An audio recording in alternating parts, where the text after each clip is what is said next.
is you seem to play this game differently than everybody else. There's in the history of Silicon Valley, there's only one guy who's created 3 companies that were worth more than $1 billion each, and that's Jim Clark. And he did it with Silicon Graphics, right. Legitimate company, Netscape, legitimate company, and Healthion, which never would have been $1 billion company right. without a bubble. True. But all sort of in the same industry. Yeah. You've done it, if we count SpaceX, even though it hasn't exited, but it has a multi-billion-dollar contract, so I think we can count it as more than $1 billion, right? Yeah, SpaceX is a private. Yeah, I mean it's Safe private to market say. valuation, sort of a couple $1 billion. Right. Yeah. So you're the only other guy who's done it, and you've done it with payments, probably one of the hardest industries to disrupt on the web, cars, and going to space. Right. Yeah. So what do you do differently? City's later this year, by the way. Oh yeah, but do you count as a co-founder for that one? No, actually, they offered to have me be listed as a co-founder, but I thought that although I had suggested the initial idea, I did not put enough sort of sweat equity into it to be considered such. You should have been, because you could have been the first guy with 4. Yeah. It's not too late. I think there's sort of a certain threshold of idea contribution and initial effort that's required for that. That's sort of, I mean, it's sort of subjective, but I don't think I did enough. Right. They did offer it to me, but I said no. So is part of the reason you've done this that you are sort of crazy? Are you lucky? I've been thinking about that lately, and I sort of wonder, I think I probably am a bit crazy, but maybe that's sort of a healthy sign, because at the point at which you conclude you're not crazy at all, then you probably are. So the fact that you realize it's sort of a it recursive little bit. thing, yeah. There's one story that I've heard about you. Do I seem crazy? Yes, Yeah, I've probably always do. said that about you. Okay. Here's the story that made me think you were crazy. Okay. And you can tell me if Does this involve the New York Times? No. Elon got me in so much trouble several years ago, and he called someone a douchebag and a liar, and I started laughing and never lived actually, it to down. be precise, douchebag and an idiot. We actually said a liar. We cut out the liar. Oh, did I really? Yeah, because we okay. thought it would be libelous. That part we cut. Okay, yeah. Well, I think that may. Well, I guess that's probably true too. But I think it's more the first two. Yeah. More the first two. Yeah. So no, this is the story that made me think you were crazy. Yeah. I heard right after you sold PayPal, before the other 2 companies, you went and bought a McLaren S1 because F1, yes. F1. Right. Sorry, that's the same part. So right. Because, partially because you were going to race cars with Jim Clark and Larry Ellison. No, well, not really. No, actually, and I never did. Although that was one of the things that was sort of talked about at one point, but I never did. In fact, I've never raced anyone with McLaren. I had it for several years. I put 11,000 miles on it, and I drove it from LA to San Francisco. It was my daily driver, which is a crazy car to have as a daily driver, particularly on the 405. So, but I understand when you got it. Yeah. You're driving down 280, and you wrecked it. No, well. And let me just tell the story, and then you can correct it, because the story's great, and I hope it's true. Let's see if the story that you tell is actually how that compares to the reality, because the reality is pretty messed up. So hopefully the reality's better. So you wreck the car, you get out of the car, you're doubling over with laughter, and the Really? person with you said, "Why are you laughing that you just wrecked this car?" And you said, "No, you don't know the funny part. It wasn't insured." Well, the punchline's correct.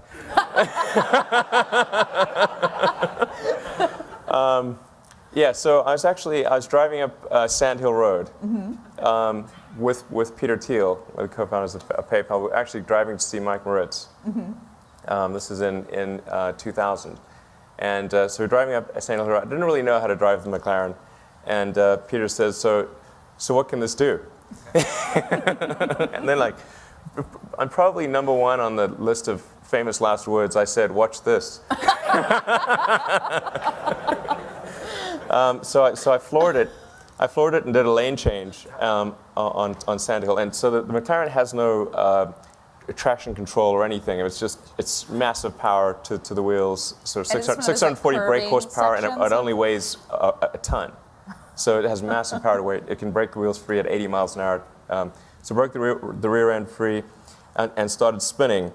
And I sort of, let's see, I think it was sort of, I was going straight and then turned, and I remember seeing the cars coming towards me while I was going backwards.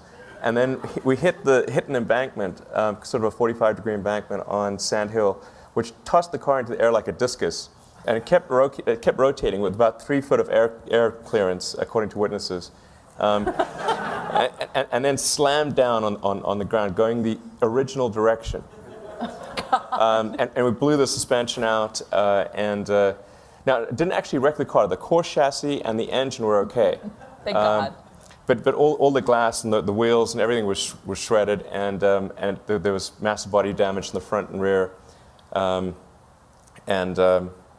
Yeah. And did you start laughing? I don't recall laughing. I mean, I could have been laughing in shock, but I don't recall laughing. And then Peter hitched a ride to Mike. I waited while the fire truck and the ambulance arrived. And then finally Did Peter Thiel literally hitch a ride? Over to Sequoia and then I once the car was taken care of, then I hitched a ride too, and we continued the meeting. I'm picturing you and Peter Thiel like that scene in Tommy Boy, where like the deer, and you're both like and like. Yeah, really. Wow. Yeah. Is there a parallel? Lucky to be alive, really. I should say so. Yeah. Is there a parallel with how you build companies in that story? I hope not. Let's see what this thing can do. Yeah, watch this. That could be awkward with a rocket launch.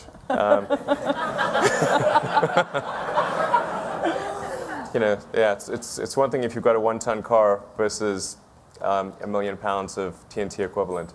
That is a little dicier. Yeah. Now, what I think is one of the things I find so interesting about you, the rest of the PayPal guys, they get done with PayPal, they starting and investing in Web 2.0 companies at a point in time when everyone said, that's insane. That's insane. The internet will never come back. They were considered the crazy ones.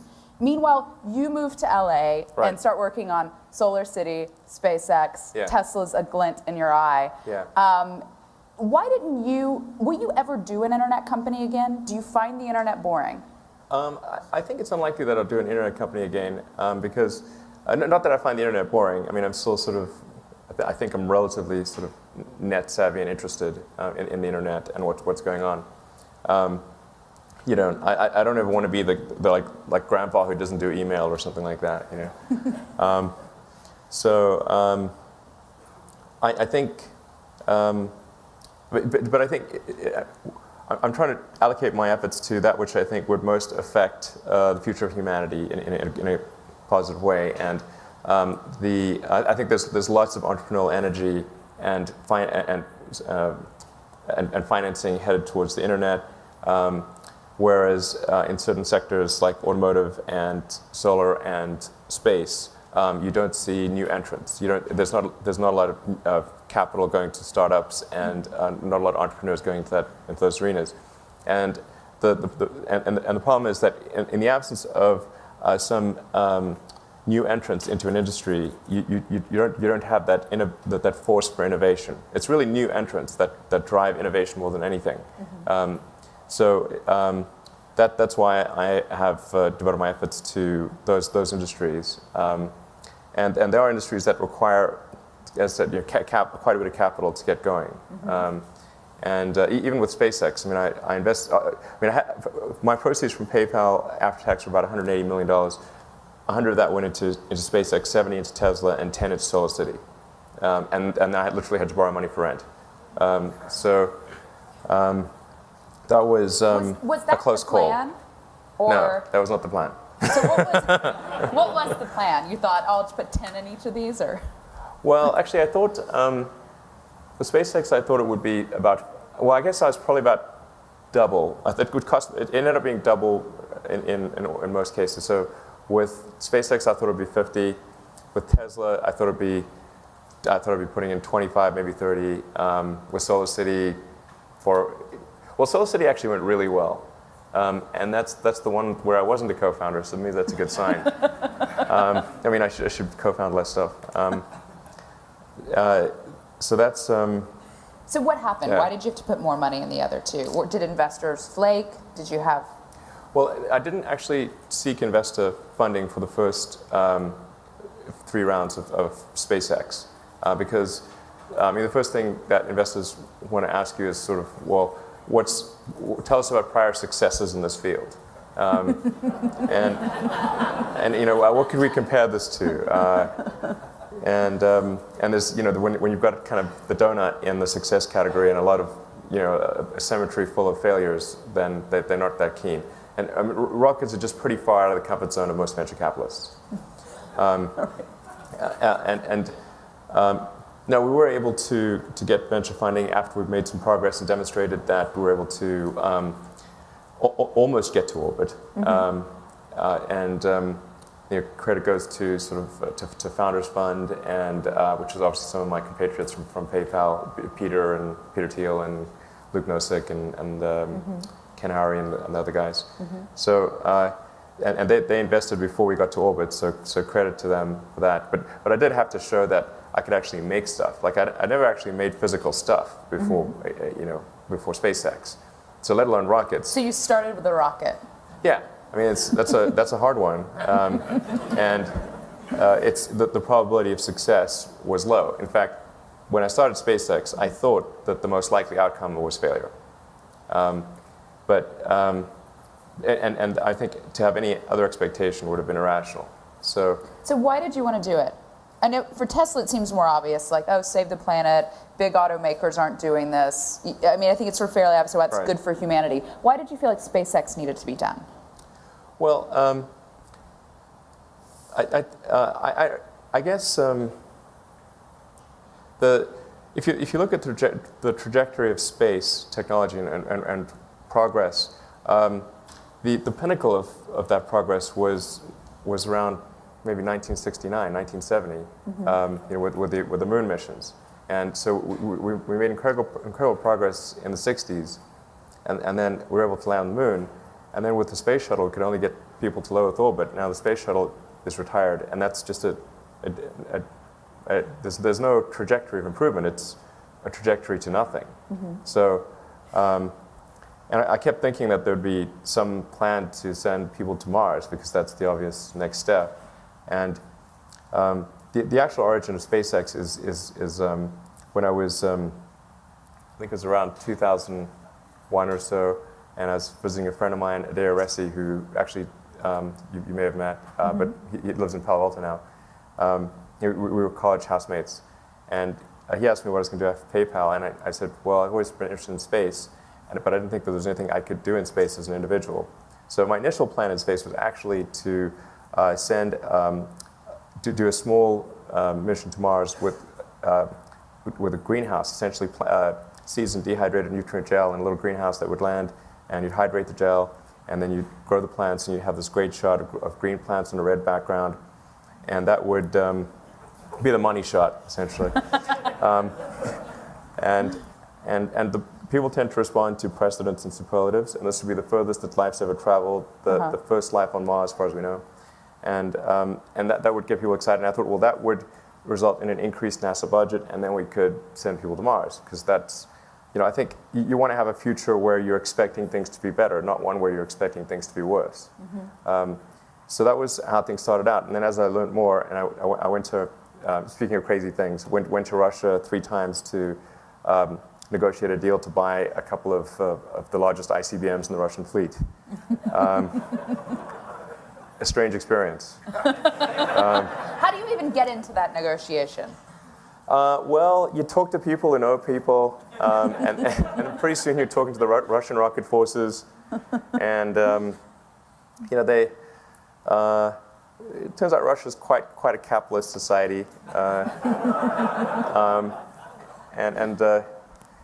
So, but it definitely had some weird meetings in places like that. I swear they looked like a sanitarium or something. I don't know. It was very odd. We keep going back to the theme of crazy. Yeah. Seriously, this place had padded walls. You're like, why do you have padded walls? It was weird. Yeah, and then I had some sort of Russian guy who was missing a front tooth started yelling at me because one of his front teeth was missing. He was like spit flying at me in a place with padded walls. I'm like, this is really bizarre. What's happened to my life? Right. And that was the moment when you thought, I'm going to build my own rocket. Yeah. That was probably when I got back from that third trip. I was like, I realized that the real issue, the reason we haven't advanced in space, is because the cost of space transportation is become unaffordable. It's become more and more expensive to do less and less in space, and we really need to improve the technology of space transportation. So that's why I started SpaceX. But it may seem odd that I would start SpaceX with an expectation of failure. But bear in mind that my initial thing was to do essentially a philanthropic mission with a 0% chance of success from a financial standpoint. So it would have effectively been a donation to the cause. And so anything better than that is a win. Right, right. So, I know people think of you as someone who's had a lot of success, but you had several failures within SpaceX before the recent launch. Can you tell us a little bit about what it's like to put that much work into something and be doing something that really no one else is doing? Yeah. And at least trying something and putting that much of your own money in it, that you're having to borrow money from friends to pay your rent, and there are launches and it's failing. Yeah, well, it super sucks. I tell you. Yeah, that was 2008 in particular was awful because we had the third launch failure in a row of our Falcon 1 vehicle at SpaceX, and the Tesla financing round that we were raising fell apart because the economy was going through tailspin, and it's pretty hard to raise money for a startup car company, late 2008 when GM and Chrysler are busy going bankrupt. That was tough. And then Solar City had a deal with Morgan Stanley, and Morgan Stanley had to renege on the deal because they themselves were running out of money. So it looked like all three companies were going to die, and I was also going through a divorce. So that was definitely a low point.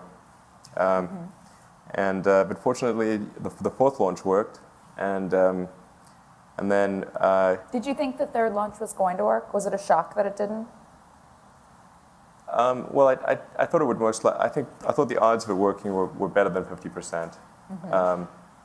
But yeah, there was just a little change in the thrust transient of the first stage engine that resulted in that we couldn't see it on the ground because of the thrust transient. Well, to get slightly technical for a second, the pressure decay on the thrust transient dropped below sea level pressure. So when you look at it on the test stand at sea level, you don't see it. It doesn't look like there's a thrust transient. And because we changed the architecture of the engine to one that was regeneratively cooled instead of ablatively cooled, it had this little tiny transient which caused the first stage to ram the upper stage, and the upper stage engine started inside the interstage section. It's like sort of firing at this engine indoors with a big plasma blowback that fried the upper stage. Wow. Yeah, I wasn't expecting that. So it's 2008. You're going through a divorce, which, like some, to borrow your word, douchebag bloggers are writing about to make even worse. Right. Yes, that's true. In addition to all that stuff happening, I was getting dumped on massively in the press. Right. Yeah. It looks like all three companies are going to fail. I mean, why do you keep going with all three? Like, I feel like even a lot of great entrepreneurs in that situation would have been like, I've already sunk everything I have in these companies, and I got to pick one. But you didn't. I mean, you kept doing all three. Why? Yeah, that was a very tough call. At the end of 2008, that was probably one of the toughest calls I've had to make. Because I could either reserve capital for one company or the other. I mean, fortunately, Solar City didn't need a ton of capital, so they were okay. But between SpaceX and Tesla, it's sort of like if you've got two kids, and what do? Do you spend all your money to maximize the probability of success of one, or do you you try to keep both alive. Fortunately, it worked. You also had to step back in as the CEO of Tesla. Yeah. My goal was never to be the CEO of Tesla. From the beginning, I mean, I've had an interest in electric cars that goes back 20 years to when I was in college. In fact, I used to talk to my dates about electric cars. It's probably not the best strategy. Close those dates? No. I usually have to stop talking about that. Yeah, so I've had a long-standing interest in electric cars, but since I was doing SpaceX, I knew that if I did try to start an electric car company and run it, that it would be extremely painful to run two companies. So I really tried my hardest not to be the CEO of Tesla. I mean, at any point from day one, I could have been the CEO because I had majority control of the company. Right. But I really tried not to. And in the end, it was at the end of 2008. I had to commit all of my reserve capital to Tesla. All that wasn't allocated to SpaceX, and so I felt I had to sort of steer the ship directly. But it was not out of it was really not fun, like right. Super not fun. Yeah, I remember when we talked. I guess maybe the next year after that, you said this is not at the fun level running these two companies. No, I mean it's definitely gotten a lot better. With SpaceX, since we've now had 5 successful launches in a row, and we're able to dock with the space station, and with Tesla, we're able to raise enough capital to get the company to be able to produce the Model S and do the IPO, and and I've got a much stronger team, a lot of bench strength at both companies. So I can go from essentially almost every waking hour being spent on the companies to 90%, which is a big difference, actually. Is the ambition still to find another CEO for one or the other? Well, I expect to run both companies for the foreseeable future because I've made a commitment to people at both companies to do that. Will I be running both companies forever? I think that's unlikely, but certainly for the foreseeable future, I will be. Is there one that has your heart more than the other one? Well, no, they both do have my heart, but I think that there may come a point, several years in the future, where the fundamental good that Tesla is trying to accomplish, which is to serve as a catalyst for the acceleration of sustainable transport, has been accomplished. In other words, that's really what Tesla, if you look at it from an historical standpoint, or what's important here in affecting the world. It's to what degree is Tesla serving as a catalyst for the advent of electric vehicles? And at some point, when say most cars being manufactured are electric, then that will have been accomplished, and or the catalytic value of Tesla will have been realized, and there'll be diminishing returns in that regard. And I think at that point, I would not need to run the company. Can we talk a little bit about, across the companies, your experience with venture capitalists? Because it's been pretty varied, right? Yes. So you've had good experiences and you've had not so good experiences. Is that fair to say? I've had a wide range, yes. What would you advise entrepreneurs watching this or in the audience to make sure they don't live through what you did in the bad experiences? And can you tell us about the bad experience? Well, I think one thing that's important is if you have a choice of a lower valuation with someone you really like, or a higher valuation with someone you have a question mark about, take the lower valuation. It's better to have a higher quality venture capitalist who you think would be great to work with than to get a higher valuation with someone where there's even a question mark, really. I think that's important. It's sort of like getting married. I don't know. Well, maybe I haven't been that good at that. Probably but learned. 10 years okay. I mean, it's not too bad. Did you do that wrong? Did you maximize for valuation? I suppose in the case of the Tesla Series C, I don't know. I mean, at some point, I think I'll tell the full story, but not tonight. But not tonight. They did wait an hour. Right. No, I know. Well, I'll tell part of the story. So, there were multiple competing bids, but there were two competing bids. One was from Kleiner Perkins, the other one was from Vantage Point. Kleiner offered $50 million pre-money. Vantage Point offered $70. I actually said to John Doerr that if John joins the board, we'll do it at $50. But John felt that that he had too many obligations, and that there was another partner at Kleiner who really wanted the deal, and so he could not supplant that person. And I thought, well, we could do. I would be okay if John Doerr joined. I mean, there's a 40% difference. That difference is pretty significant. I thought if John would be willing to join the board, then we could do that, but not if it was somebody else. Yeah, that was probably a mistake. And so then they did Fisker instead, which. And that was their mistake. Yeah.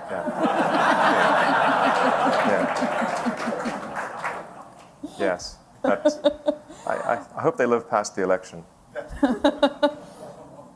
Fisker and A123 are both having a lot of issues. Yeah. What has Tesla done that it hasn't fallen in that bucket? And looking back, was there a crossroads where you made a right choice that has put you guys so far? I mean, you're not profitable yet, but in a different category. Well, Tesla is a really different company to Fisker. I mean, Tesla is a hardcore technology company, and we do really serious engineering. And I think you only build value in a company if you're doing hard work to solve tough problems. That's why companies are valuable, or it's why they should be valuable, and largely is why they're valuable. So, and we do real manufacturing as well. I mean, the Model S, coils of aluminum and plastic pelts come in, and cars come out. I mean, we do real hardcore manufacturing, quite vertically integrated, and we did all the vehicle engineering, all the powertrain engineering, all the software, and we also of course do the styling and design of the car. We've got a great design studio. Our head of design, Franz von Holzhausen, is awesome. In the case of Fisker, it's was headed by Henrik Fisker, and he's a designer, so he's good at sort of the styling of the cars, but he thinks it's all about styling, and it's not. It's really, this is, the reason we don't have electric cars is not for lack of styling. Right. At the time when you were getting started with Tesla, the Valley was trying to take a turn back towards science and towards saving the world. You had Kleiner Perkins, Khosla Ventures, a lot of these big firms really getting aggressive about clean tech and saying that was going to be the next internet. That has not been the case. Right. Why did clean tech not work for the Valley? Well, I think the jury's out on clean tech. I think as far as Tesla and SolarCity are certainly clean tech, or I'd say, I think of more like sustainable energy stuff. I think sustainable energy is a better, it's a little bit more of a mouthful, but it's more accurate than clean tech. I mean, I think Tesla is going to be an extremely valuable company in the long term. And what have you done differently? Because a lot of VCs have said, well, the problem with clean tech is you have to rely on subsidies, and if you have to rely on subsidies, it's never going to work. I mean, people buying a Tesla, in part, get a subsidy. It takes down the price, I assume, with SolarCity. So it's like that hasn't been a knock against you guys. Like, why have these two companies worked when so many other ones haven't? I think it's, in any industry, there are only a few companies that kind of get big and succeed. I don't know. I think it just seems that in the case of Tesla, we were focused on making great products and solving hard engineering problems. I mean, there's evidence in Tesla for the fact that we solve hard engineering problems is the fact that Toyota and Daimler and Mercedes, buy electric powertrains from us. I mean, if this was easy, they would just do it. Right. So we focused on solving really hard engineering problems at Tesla. Like I said, that contrasts with Fisker to some degree, and then at Solar City, Solar City does everything except the panel. So what a lot of people don't realize is that the solar panel, if it's a standard efficiency solar panel, the difficulty of manufacturing that is about as hard as manufacturing drywall. It's really easy.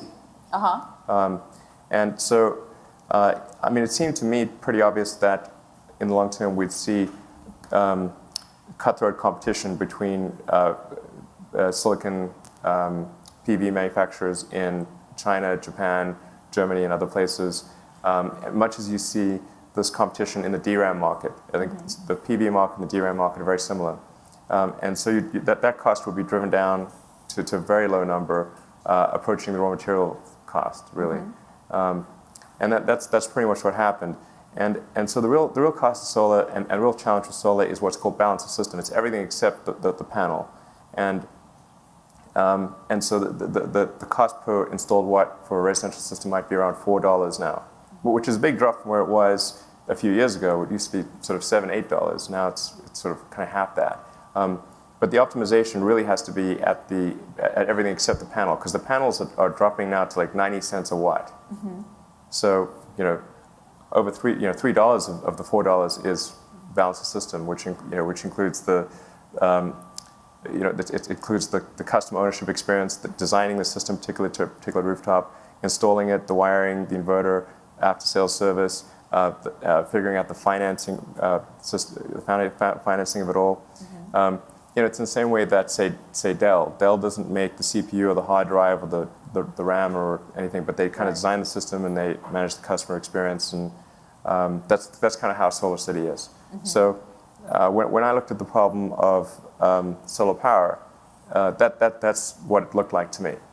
So that's why Solar City is working on the problems that it's working on, and it's doing super well with 90% of the credit, 95% of the credit due to Lyndon and Peter Rive and the rest of the team at Solar City. You've said, I think this is the first time I've interviewed you and you haven't said it, that being an entrepreneur is like standing on the edge of an abyss, looking into abyss and chewing broken glass. Yeah, actually that's a phrase from a friend of mine, Bill Lee, who is early internet entrepreneur, has done a number of things since. And the phrase that he uses is like starting a company is like it's like chewing glass and staring into the abyss. Right. So I flipped it. Yeah, just so it's. I mean, there's a point which obviously it's not that not that way. Do you still feel like that, or is it easy now? The staring into the abyss part is just, are you facing imminent death? And we certainly were at SpaceX and Tesla and Solar City for a long time. I think we're no longer staring into the abyss, which is great. There's always going to be some amount of glass that's got to be chewed. It's never zero, but it's less and less as time goes by. So less glass and no more abyss. No, yeah, the abyss is kind of there in the distance, but I'm not staring right at it. It's in your peripheral vision. Yeah. I mean, you guys did PayPal, which was, obviously started at a time when there was a lot of money and there were advantages, but, compared to other .coms, it was a very hard company to build. And then you go on to do these others. It was a hard company to keep alive. Yeah. Right. As you point out, I mean, PayPal got started in like late 98 to early 99. It was a sort of merger of two companies, X.com that I started and Confinity that Max and Peter started. And we decided to sort of pool our resources and tackle the problem together. But we went from starting the company to less than 18 months later, maybe it was 14 months later or something, having a valuation of $500 million. And these days, after you see some of the things like the recent acquisition by Facebook, you think, oh well, Instagram, maybe that's not that great. But at the time, it was like this is completely ridiculous. Did you feel that way though? Because I know there were some people inside the company who thought, why are we only worth $500 million? I thought it was completely ridiculous. But the Nasdaq peaked, I think, in March or thereabouts of 2000. Right. And that's around when we did the valuation for $500 million. The challenge was really keeping the company alive for the next 2 years, roughly, until it was sold to eBay. What is you and Peter's relationship like, and what was it like then? There's a lot of stories that the two of you guys did not get along in that merger. We've had our disagreements, but we are friends, and I would say for 95% of the time we've known each other, we've been friends. I bet that 5% was rough, though, knowing both of you. It was a little rough. Yeah, things got a little bumpy at one point. And I think I have more tolerance for risk than Peter does. So I was sort of maybe more kind of pedal to the metal, and Peter was like, well, let's be a little cautious here. He may have been right, actually. So. Which is ironic, since he encouraged you to gun your car that made you guys both hitchhike to Sequoia. I don't think that was what he had in mind. But yeah, I'm probably slightly more risk tolerant than Peter is, but I think between all of us, we managed to make PayPal work, which is that was the important thing. But back to the abyss and the broken glass. I mean, do you only enjoy this if you're just the odds are failure? No. No, I'm liking life more and more, actually. As there's less staring into the abyss and less glass chewing, I'm finding that to be a good thing. So I hope never to return to the experiences I had in 2008 and 2009. So I know back in, I think it was 2008, you talked about if you were to start other companies, one that you had an idea for was a electric plane that could take off and land vertically. Yeah. Does that seem, are you now like, fuck no, I am not starting another company? Or are you still thinking that? Yes, that's how I feel. That is. Yeah, I've actually, there are three things that I think, arguably four, that I think could be done. I think I could probably do it, maybe have a better than even chance of success. One is an electric jet. This would be kind of something cool. Because one of the things that I guess where these things tend to come from is like I'll read something that seems like a sad thing in technology, and they're like, well, how could we make it not a sad thing? So when I read about the Concorde being retired, and I was like, oh, geez, we don't even have supersonic transport. That's terrible.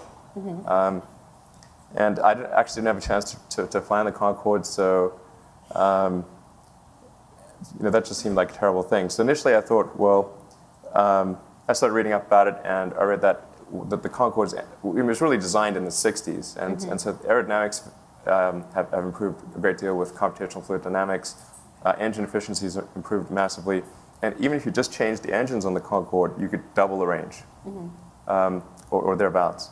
And so then I thought, well, okay, what if we just figure out a really efficient design that could make it economically competitive to have a supersonic aircraft, and then I started looking at it more and more, and then as I started doing the math on all of it, it seemed like, well, you just really want to go higher and higher.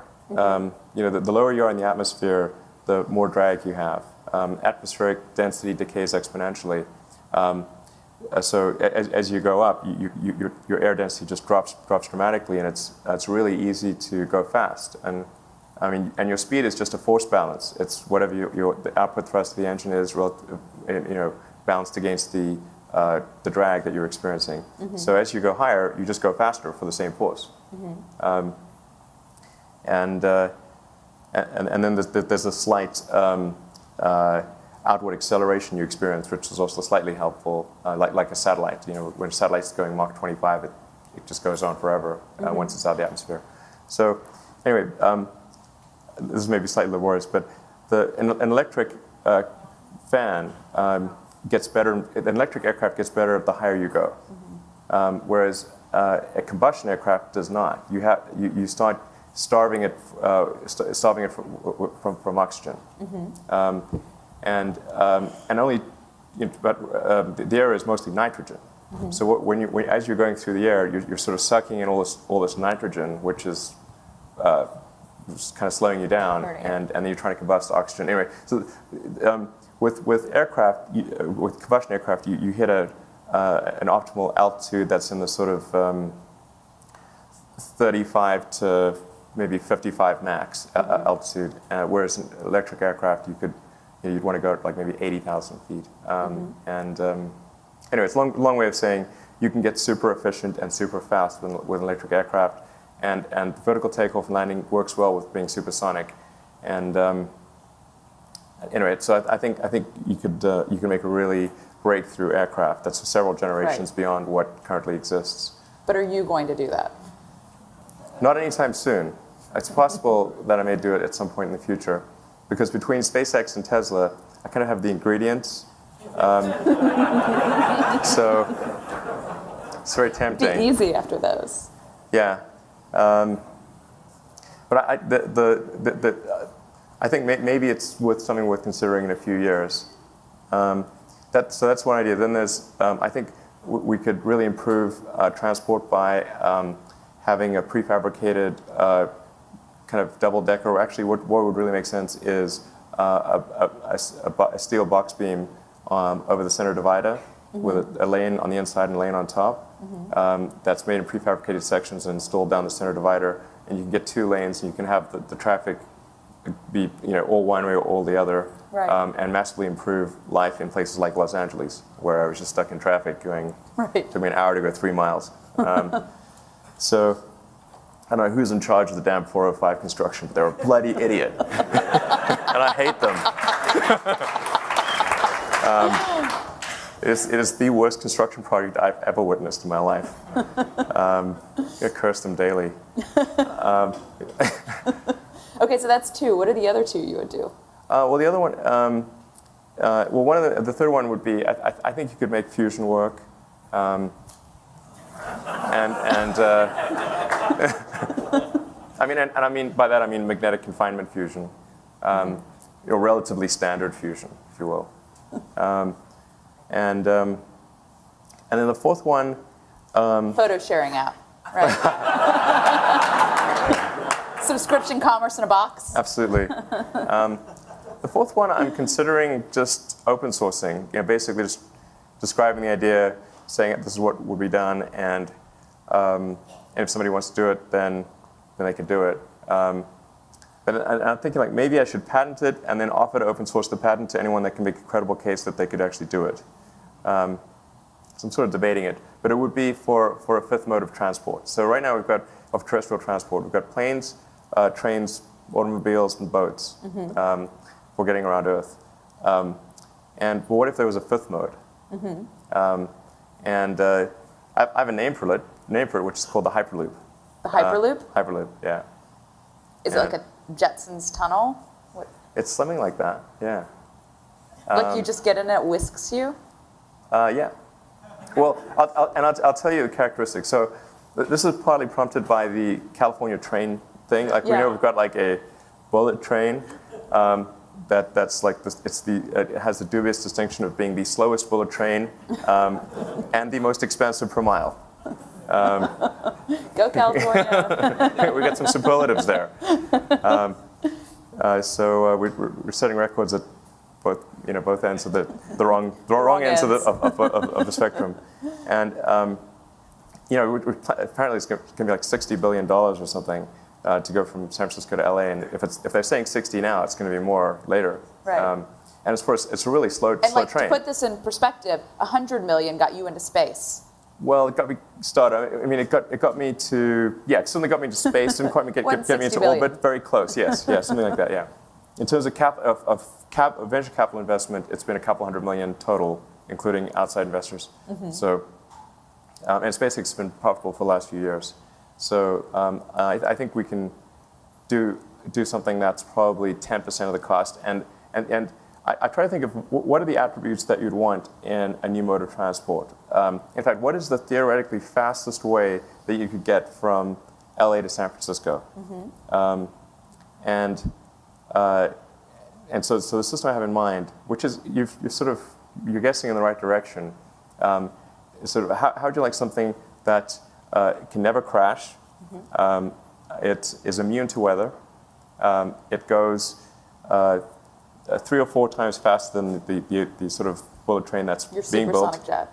Well, it goes about, let's say, an average speed of twice what an aircraft would do. So you go from downtown LA to downtown San Francisco in under 30 minutes. And it would cost you much less than an air ticket or car, much less than any other mode of transport, because the fundamental energy cost is so much lower. And I think we could actually make it self-powering if you put solar panels on it. You generate, my back of the envelope is you generate more power than you would consume in the system. And there's a way to store the power so that it would run 24/7 without using batteries. So there's different ways to store energy. Anyway, so that's. Do you think this is possible? This is not just. Yes, absolutely, yeah. Wow. Is there ever a time you retire? You have 5 children. Right. You ever just want to hang out with the kids? Yes, I do. I do want to hang out with the kids. I don't want to retire, but I do want to hang out with the kids. My goal is to retire right before senility. It's tough, See, it's like being your judgment crazy. starts Like, to be how do you impaired. know? Yeah, it's like getting hypoxia. You don't realize your decisions suck until you're dead. So I don't intend to retire. Maybe at 80 or something. And it would be cool to be born on Earth and die on Mars. Yeah, you've said before you want to retire on Mars. Is this more or less feasible? Well, actually, I was asked, it's more like if I were to retire, it's not like I want to retire, but if I were to retire on the verge of senility, I'd like it to be on Mars. That would be cool. It's funny because you were saying earlier that you're slightly more risk-taking than Peter. Peter wants to be on a boat that's like an island out somewhere that has no laws. You want to be on Mars. It is the slightly riskier, crazy version. Yeah. I think Peter entertains a lot of interesting ideas. I'm not sure he necessarily wants to be on an island offshore. Last time I saw him, he was in San Francisco. But I think he sort of entertains interesting ideas, and he's not bound by convention, certainly. That's for sure. All right, well, we want to get some questions from the audience. So we've got a couple microphones if anyone wants to line up. While we're waiting on people, you're an investor in Stripe, and... A very tiny investor, and I have no idea what they're doing. Wow, I know. This is the only subject where I know more than you. Okay. I talked to them the other day. But, which leads me to the question, do you think PayPal is finally screwed? Well, if PayPal doesn't do something, it will be screwed, yes. There has not been a lot of innovation. No, in fact, if you look at the product plan that I wrote in 2000, there's hardly any difference. In fact, it's slightly worse than that. You've gone backwards. Yeah. PayPal should be where all the money is. Yeah, and it's not. It's definitely not. All right, go ahead. Hi there. I first wanted to thank you, Sarah, for believing in LA. I was actually up at one of the events in San Francisco, and I think we have 2 to 3 times as many people here. So thank you. It is the same. It's actually 100 people fewer than we fit in our San Francisco venue, but it sold out the fastest. All right. So Ben Horowitz sold out in about 4 hours, and you sold out in 3. All right. And you have a writer here, Michael, so thank you for believing in LA. I think we are the only blog with a full-time writer here. Way to go. My question is for you, Elon. First of all, thank you for doing these big things to improve humanity. I worked for Space Adventures when I was in college. All right, cool, yeah. And I really believe in the space frontier, the abyss, so to speak. The good abyss, yeah. But indeed. But just thinking about LA for a moment, what do you think we can do to improve the ecosystem here in LA? Well, I think better freeways would be huge. Honestly, I wish there was like, who do I complain to about the freeways? Yeah, so somebody's got to be responsible for it. Yeah. Don't do that. I'd rather you build jets and hyperloops than be the mayor of LA.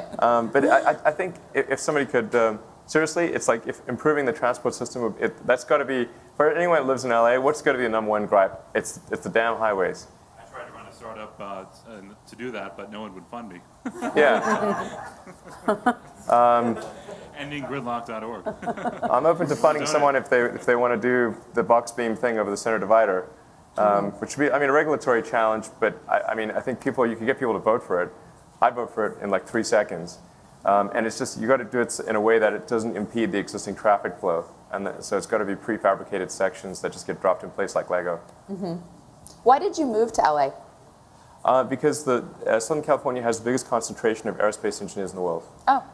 And it was a choice. I lived in the Bay Area for 10 years and lived in Palo Alto. I lived like three blocks away from the PayPal office. That's why PayPal is on University Avenue, because I lived on Forest. Mm-hmm. Which is really convenient. So I moved down to LA just because the odds of success with a rocket company were pretty low to begin with.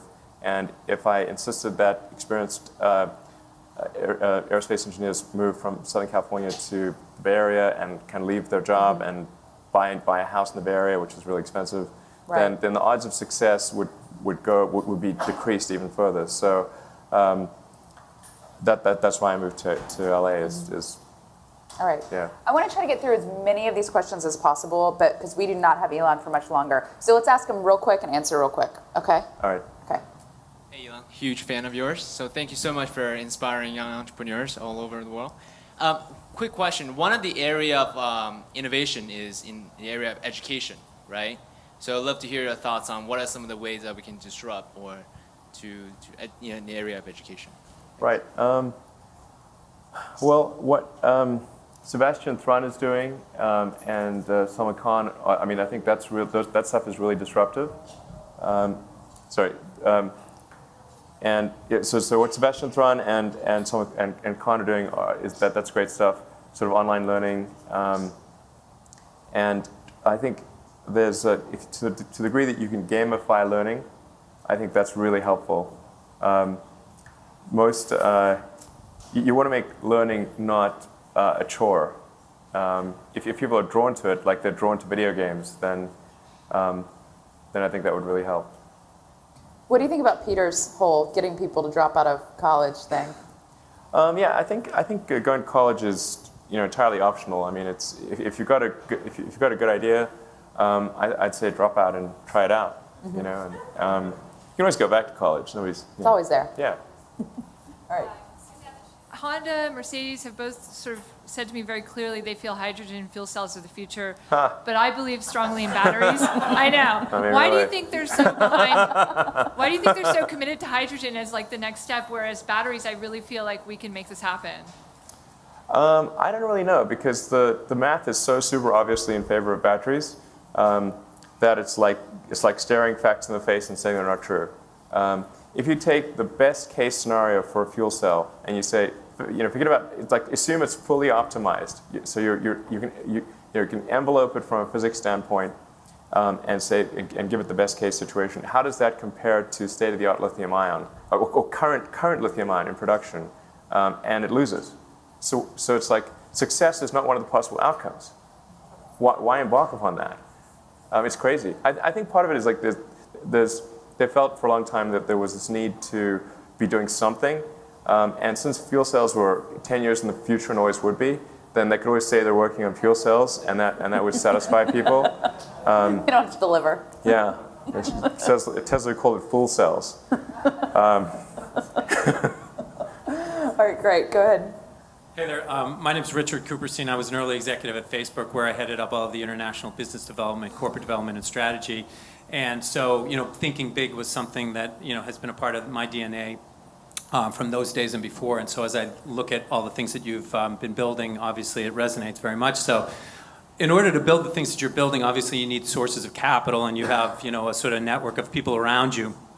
I recently partnered with a group called LiquidNet, and they think about providing liquidity on a 9-figure and up kind of basis. And they've created this really dynamic platform where they have 700 partners who all have an average of $20 billion under management, which equals about $14 trillion. And what they're trying to do is identify really tremendous technology companies, biotech, pharma, and that kind of thing, and space being sort of the next frontier.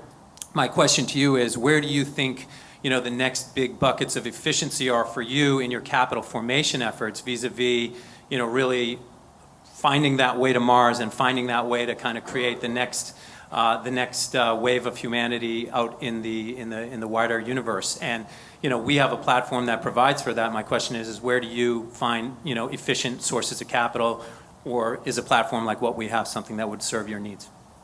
Well, in my case, I find the public markets to be a pretty effective source of capital. It's worked out well for Tesla. And SolarCity will probably go public later this year. And so generally, and SpaceX could go public at any point. It doesn't need. SpaceX has been cash flow positive for a few years, so it doesn't really need additional capital. So actually, as far as I'm concerned, I at this point I do not feel myself to be capital constrained. But going public is more efficient for you than sort of staying private. Thinking about what's been happening in the public markets and sort of the gyrations and the need for public disclosure and all that kind of stuff. You think that's more efficient? Yeah, I actually don't find it to be too much of a problem to be a public company. And I mean, I kind of run. The private companies like their public companies in terms of having the appropriate controls in place and mechanisms for effective governance. I don't think it's actually that bad to be a public company, and unless unless you're going to sort of get really concerned about the day-to-day fluctuations in the stock price. So as long as you just say, look, the stock price is going to fluctuate day to day, and I don't care, then that's the only time it's an issue. You just shouldn't worry about the day-to-day fluctuations too much. What do you think about the trend of the dual class shares and this whole idea, like being pushed by Andreessen Horowitz and others, of basically you need a fortress to go public? I think there can be some merit to a dual class. I mean, Tesla has a single class, and there's some merit to a dual class. I think it can be taken to a bit of an extreme in some cases where it's a dual class to one class basically doesn't count. Right. I think that's probably a bit unreasonable. There needs to be some path towards ultimately, I think, having a single class, because you just get the succession problem.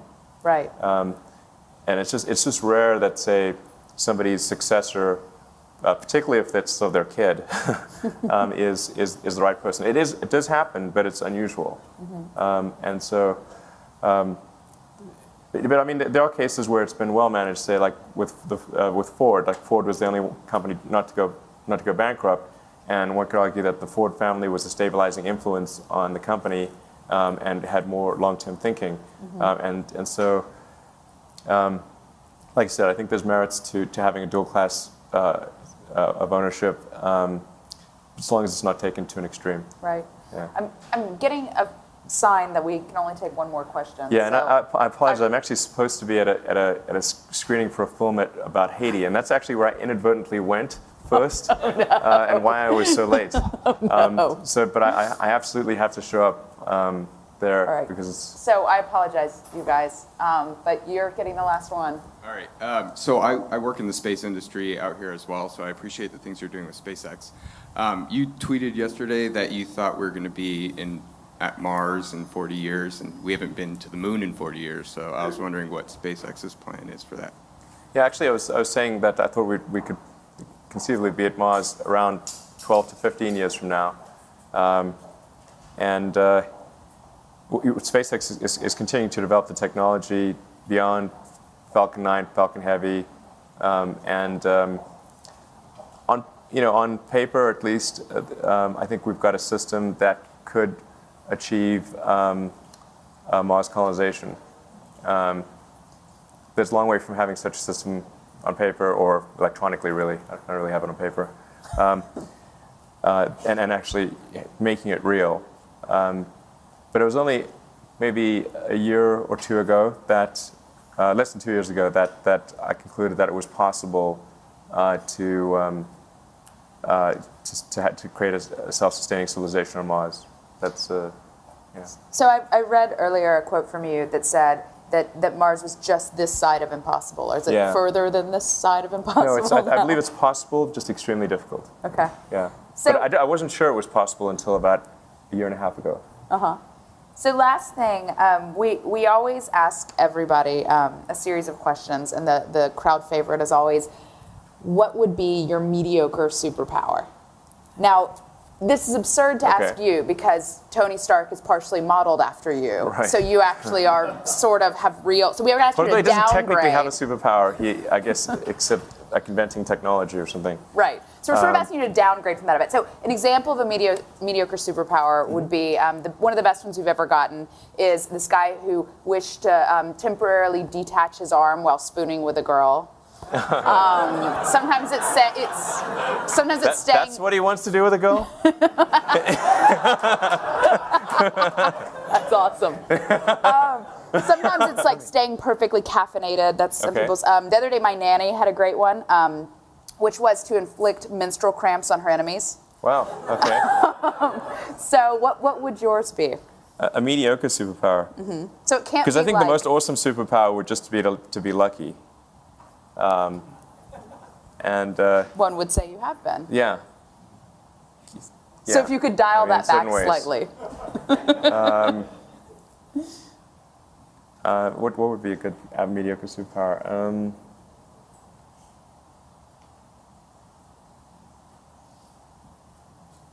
I think we're talking mediocre superpowers here. I think to always beat the traffic. I think that's an appropriate way to end tonight. So just a couple housekeeping things.